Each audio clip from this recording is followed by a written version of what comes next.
بسم الله الرحمن الرحيم الحمد لله والصلاة والسلام على رسول الله وعلى آله وصحبه أجمعين. Louange Allah subhanahu wa ta'ala et prières et salutations sur notre prophète Mohammed sallallahu alayhi wa sallam. Donc Inch'Allah, on va essayer de traduire donc, ce petit rappel concernant le sujet de Zakat al-Fitr. Un sujet qui revient très souvent chaque année, notamment concernant la divergence qui est liée à ce sujet par rapport à la nature de l'aumône. Et puis aussi, comme le Ramadan, les derniers jours du Ramadan s'approchent, il est de circonstance effectivement de rappeler cette adoration et de parler des conditions et comment on doit s'acquitter de cette aumône. D'abord concernant donc cette adoration qui est l'aumône de Fitr, il faut d'abord rappeler que la finalité de cette adoration, c'est quoi? Comme le dit le prophète sallallahu alayhi wa sallam dans le hadith, dans le sens où le prophète sallallahu alayhi wa sallam nous dit que cette adoration a pour finalité d'effacer les péchés commis durant notre jeûne. Hein? C'est une adoration qui clôture notre jeûne pour parfaire, si je peux utiliser le terme, pour effacer, pour remettre au propre notre jeûne. Et donc, tout ce qu'il y a eu comme péché, cette aumône est là. Allah Azza wa Jal, il nous a gratifié par cette aumône pour effectivement présenter à Allah subhanahu wa ta'ala une adoration propre du jeûne. Mais le problème, c'est que concernant cette adoration, c'est le contraire qui se passe, puisque quand il y a cette divergence, on voit bien des fois que ça crée des tensions, ça crée des conflits entre les frères et les sœurs, entre les musulmans, et ça produit justement des péchés qu'on veut éviter. Donc, cela dit, donc il faut que cette adoration soit effectivement une source de bien, une source comme a dit le prophète sallallahu alayhi wa sallam, d'effacement de péché, et non pas de rajout de péché. Alors, donc, la première chose dont a parlé si Mohamed, c'est effectivement la nature de cette aumône. Est-ce que on doit la sortir en tant que nourriture?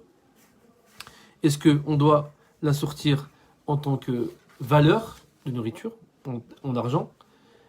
Donc, tout ce débat-là, en fait, finalement, il a une seule source, c'est le texte du prophète sallallahu alayhi wa sallam, qui est connu, qui est dans Sahih al-Bukhari. Hein? Et ça, c'est un point qui a souligné. Ce texte, il est dans le Sahih al-Bukhari. عن ابن عمر رضي الله عنهما, il a dit, le prophète sallallahu alayhi wa sallam a dit dans le sens. Abdullah ibn Umar radiallahu anha a dit, Farada Rasulullah sallallahu alayhi wa sallam, le prophète sallallahu alayhi wa sallam a imposé sa'an min tamrin aw sha'ir. Sa', une mesure, à l'époque du prophète sallallahu alayhi wa sallam, de tamr ou sha'ir. D'accord? De date ou de seigle. Ala al-abdi wal-hurri, al-dhakari wal-untha, wal-saghiri wal-kabir. Donc, que ce soit l'esclave ou l'affranchi, que ce soit l'homme ou la femme, dhakar untha, mâle ou femelle, ou as-saghiri wal-kabir, le petit et le grand. Donc, tout le monde, effectivement, doit s'acquitter de cette zakat. Donc, ça veut dire qu'effectivement, dans une famille composée d'un couple et d'enfants, il faut que le responsable de la famille puisse s'acquitter de zakat pour chacun de sa famille. Donc, pour tout le monde. Tout le monde est concerné. Et il a ordonné qu'elle soit donnée avant l'heure de la prière de l'Aïd. Donc, le prophète sallallahu alayhi wa sallam, dans ce hadith, il a défini le comment, qu'est-ce qu'on doit faire, et quel type de zakat on doit sortir, le quand et pour qui, et sur qui on doit la faire. Donc, effectivement, tous les membres de la famille.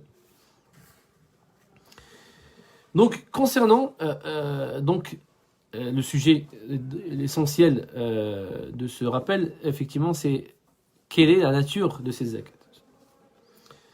Donc, le premier avis, qui est l'avis majoritaire, en fait, Jumhur al-Ulama, c'est qu'ils disent on ne peut pas s'acquitter de ces zakats que par la nourriture.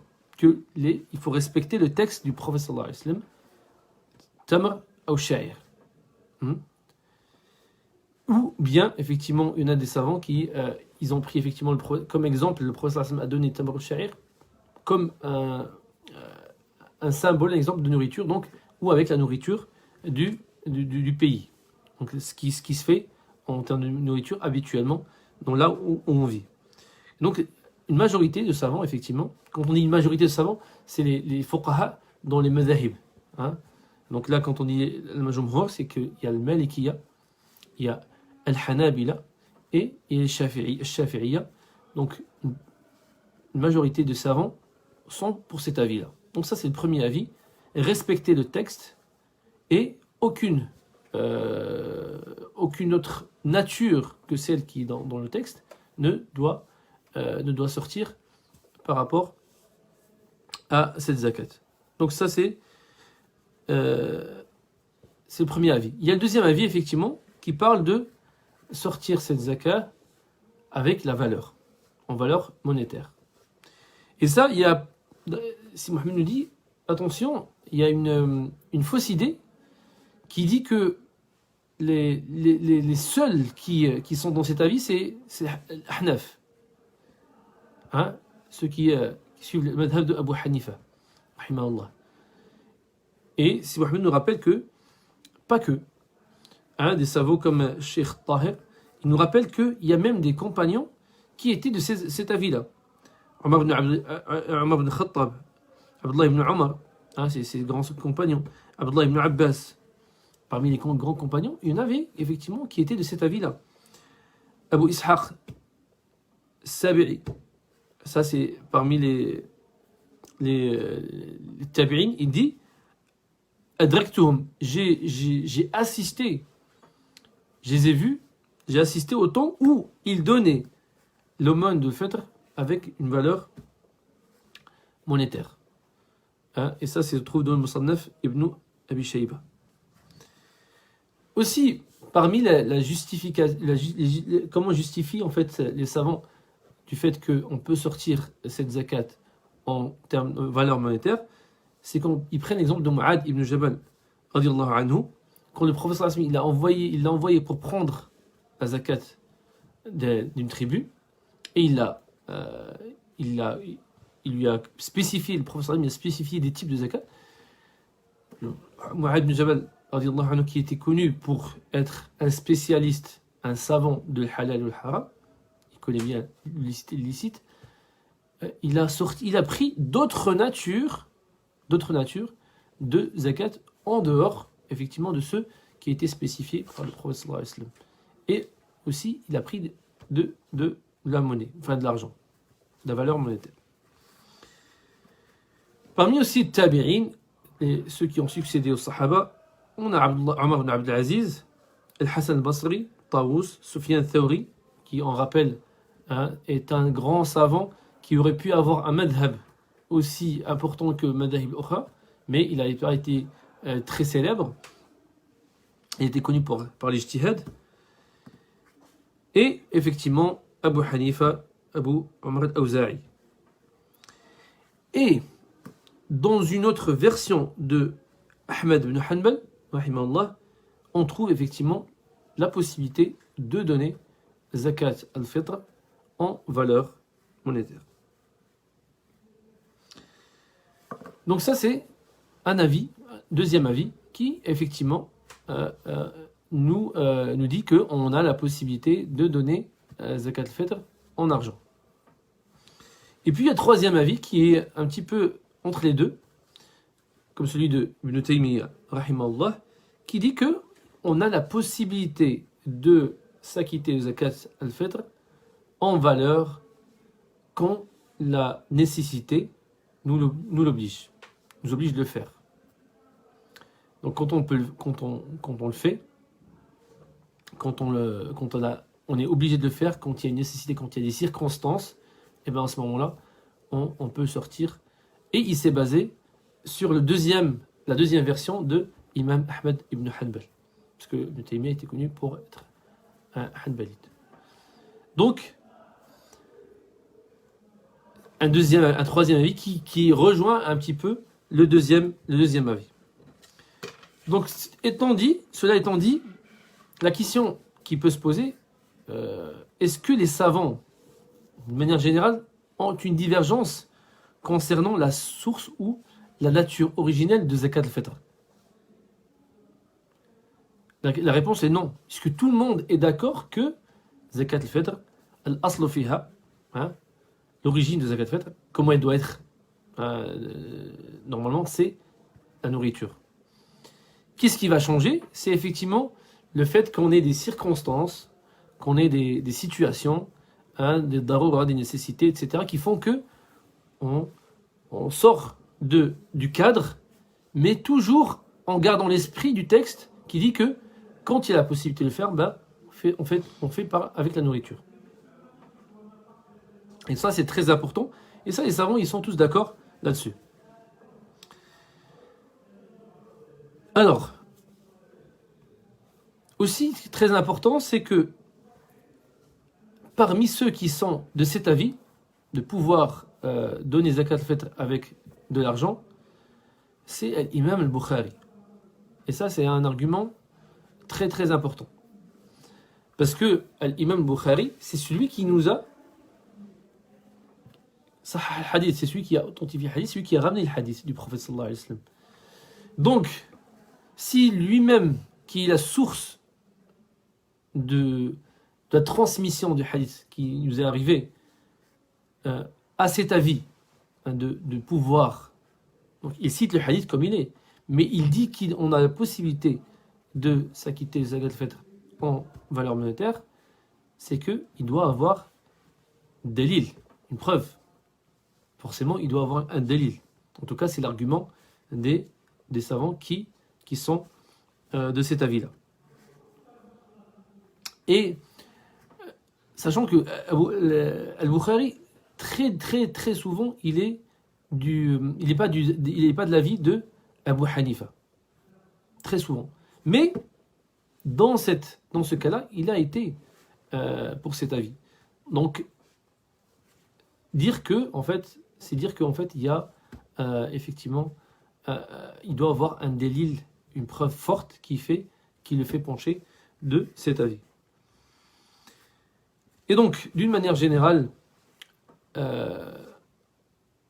a des avis, hein, on a l'avis majoritaire, on a l'avis qui est aussi très important de savants, de sahaba, de gens d'un poids énorme, hein, en termes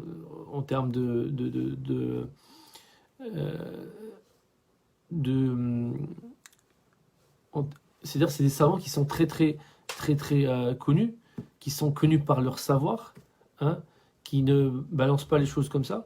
Donc dans cette adoration, on a une certaine largesse. Et les savants disent finalement, si on peut s'acquitter de zakat avec, comme a dit le professeur Hassan, c'est plus ahwat ou aslam, c'est plus sécure, c'est plus on est plus tranquille d'une certaine manière. Mais de toute façon, qu'est-ce qu'on est finalement? On est muqallidin, on suit les savants, on n'est pas des savants, on peut pas faire les ijtihad, on suit les savants. Donc si on a la possibilité de le faire, alhamdoulilah, si on n'a pas, dans l'affaire elle est assez large. Donc on peut effectivement sortir zakat donc avec de l'argent. Quand effectivement c'est compliqué de le faire. Hein. Donc ça une fois qu'on le sait, on doit arrêter de revenir vers ce sujet et d'avoir des conflits. Hein. On laisse l'affaire pour les savants, c'est eux qui ont des discussions entre eux. On sait que finalement on suit la sunna du professeur Hassan parce qu'il nous a demandé de suivre les gens du savoir. Alhamdoulilah, on fait ce que disent les gens du savoir. Donc ça c'est un sujet qui a été Inch'Allah traité. Deuxième point, c'est quand est-ce qu'on doit s'acquitter de zakat al-fitr. Alors, il est sûr que, comme dit le professeur Hassan, le meilleur moment, c'est entre le coucher du soleil de la nuit du mois du Ramadan, hein, jusqu'à avant la prière de l'Aïd. Ça, c'est le meilleur moment, effectivement, pour sortir zakat. Mais en dehors de ça, on va voir les possibilités qu'on a. Alors, premier avis, celui de Malikiya, c'est on peut le faire 2-3 jours avant Salat l'Aïd, avant le jour de la fête de l'Aïd. Donc ça, c'est possible de le faire. Comme disait Malikiya, comme il était rapporté qu'il donnait des fois, il pouvait donner le zakat al-fitr, donc salaf salih, il donnait 2 ou 1 jour ou 2 avant l'Aïd. Deuxième avis, c'est ba'da dukhul Ramadan. Il suffit que le Ramadan rentre, hein, et on peut la donner. Ça, c'est un deuxième avis de ba'd shafi'iyya, quelques shafi'ites et quelques ahnaf. Et il se base sur le fait de dire, en fait, les conditions de zakat al-fitr, c'est que déjà, il faut qu'il soit Ramadan, et puis, il y a le jour de l'Aïd. Mais s'il y a une des deux conditions qui est vérifiée, on peut le faire. Et donc, vu que la première condition à vérifier, c'est le mois du Ramadan, donc on peut le faire depuis le début du mois du Ramadan. Ça, c'est le deuxième avis. Et puis, troisième avis qui est beaucoup plus large, c'est en fait, on peut le faire depuis le début de l'année. C'est-à-dire depuis le début, dès que le Ramadan finit, on peut donner le zakat fait du Ramadan suivant à ce moment-là. Et ils se sont basés sur zakat, l'aumône légale, l'aumône qui est obligatoire, effectivement, où on a la possibilité de le faire quand on a une nécessité de le sortir au début de l'année, et même de sortir 1 an, 2 ans avant, quand il y a une nécessité, comme disent les savants. Donc ça, c'est les 3 avis concernant le moment de sortir zakat al-fitr. D'une manière générale, voilà, le meilleur moment, on sait ce que c'est, et puis on a des circonstances, on a des situations qui font que, des fois, on peut donner le zakat al-fitr à la mosquée qui rassemble les zakat al-fitr, et puis après, elle les distribue. Donc il faut qu'on le donne avant pour qu'ils puissent préparer les listes, etc. etc. Donc on donne avant. Il y en a qui vont les donner chez des proches dans leur pays d'origine, hein. Donc le temps que ça arrive, etc. Donc il y a toutes ces circonstances. Donc on sait qu'on a cette largesse aussi, hein, mais on essaie de faire au mieux par rapport au temps de zakat al-fitr. Wallahu a'lam wa aqulu qawli hada wa astaghfirullahi lakum walhamdulillahi rabbil alamin.